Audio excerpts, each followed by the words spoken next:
Joining me now is a man who documented the horrific murder of Cornelius. He is multimedia journalist Anthony Molyneux, who joins me via our video link. Anthony, good morning. Thank you for speaking to us. Gruesome. Thank you so much for having me on your show.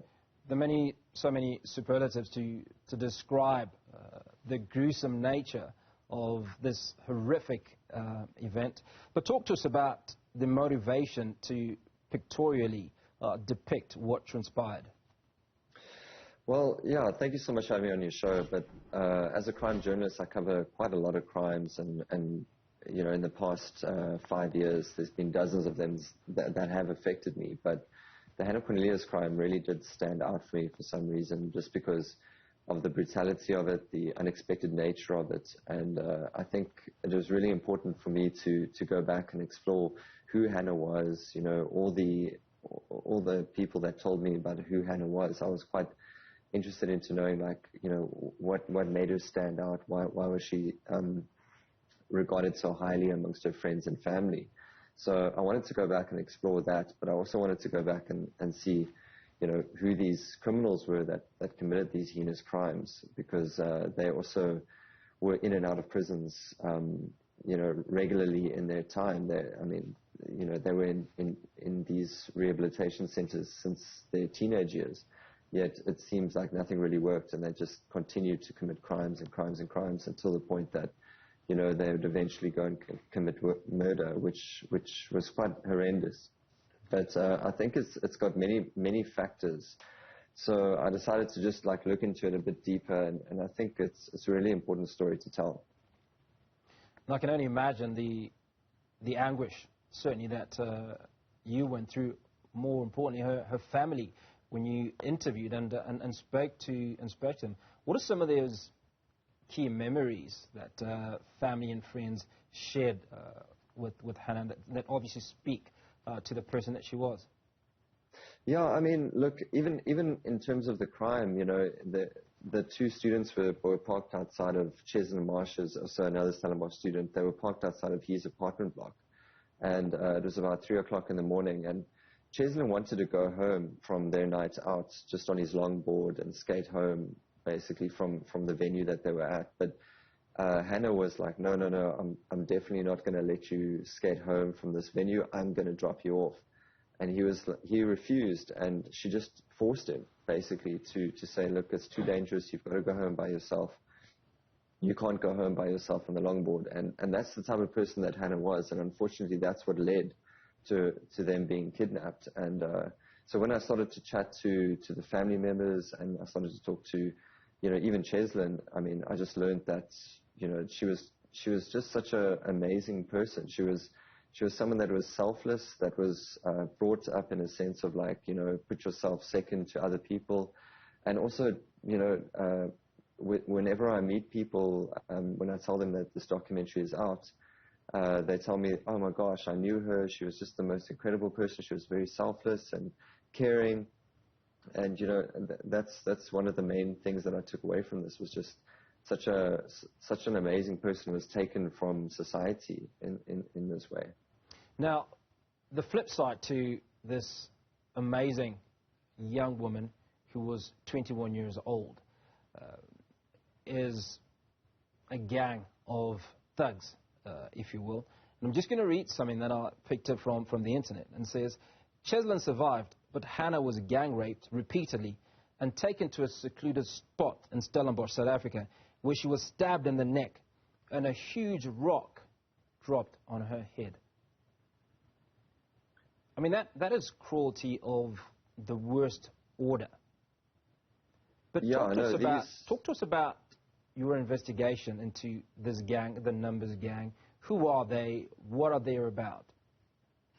Look, these four guys that committed this crime, it was heinous. It was drug fueled. It was basically an 11-hour hell ride where these guys just went from place to place to place, picking up, you know, just committing crime after crime after crime, and it was shocking in its nature, and that's probably why it picked up on the international, you know, journalism field, is just because it was just unheard of, and no one's ever heard of all these crimes taking place within an 11-hour period and then still being the culprits are caught afterwards.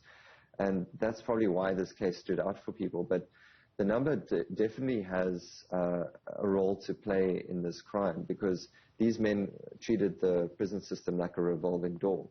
And they were in and out of prison, you know, on a constant basis. But they'd never committed murder, they'd never committed rape. Yet in this sort of case, it was just like, it was almost like you could foresee that this was something like this was going to happen, because when people from South Africa, they go into prisons, they are inundated with the concept of the numbers gang, which is, for people that don't know, it's basically a gang that operates within our prison systems, and it's divided into the 26s, 27s, and the 28s. And when you go into prison, a lot of people feel that you need to join a gang in order to survive, because if you don't, what happens is you get treated extremely badly. You're almost on the lowest rung of the prison system. So a lot of people that don't want to join the gang, they have to, because they get treated in such a way that they feel, okay, you know what, I'm not going to be treated like this anymore. I'll join a gang just to survive my prison career, if you will, in the prison system.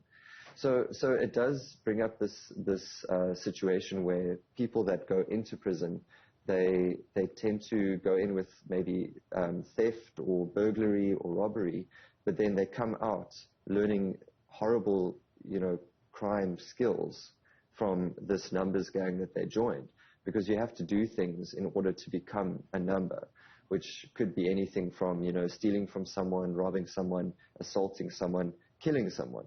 So a lot of these guys that go into prison, they come out worse off than when they went in. And that's one of the aspects that I really wanted to focus on in this documentary was, you know, these guys were in and out of prison, and why did they not get rehabilitated? We've got something called the Department of Correctional Services, which talks about rehabilitation, yet these guys weren't being rehabilitated. It's interesting they were coming out worse than before. It's interesting that you mentioned that, because in my notes here, one of the things I wanted to talk about was recidivism, which is at 87%. And this speaks to the aspect of being able to correct prisoners. Now, 87%, it suggests, are not corrected or incorrectable, if you will.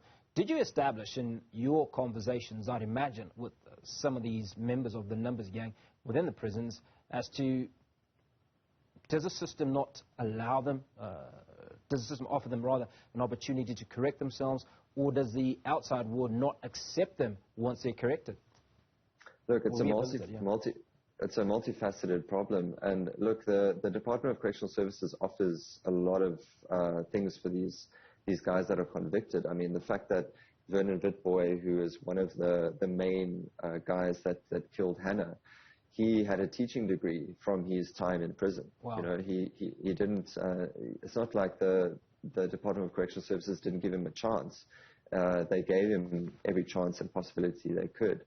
Yet the problem really lies with the fact that the number gang is allowed to operate within prisons, and it's not for the Department of Correctional Services not trying. It's more just that they're allowing something to continue.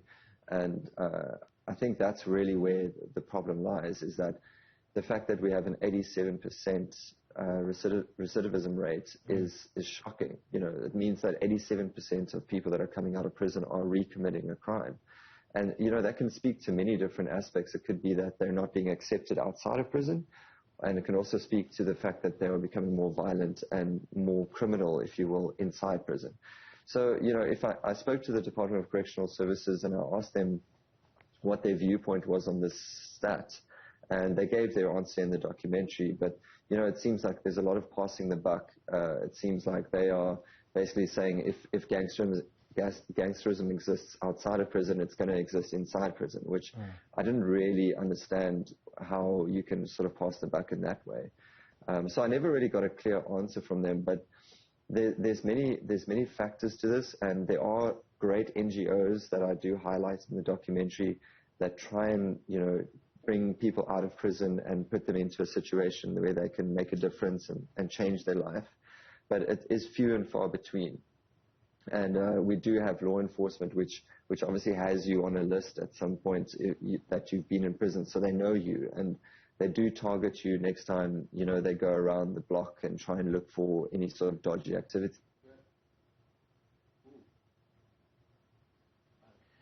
Okay, we certainly seem to have lost Anthony Molyneux, and he was just giving us the update on that documentary around the murder and kidnapping of Cornelius, a student at the University of Stellenbosch.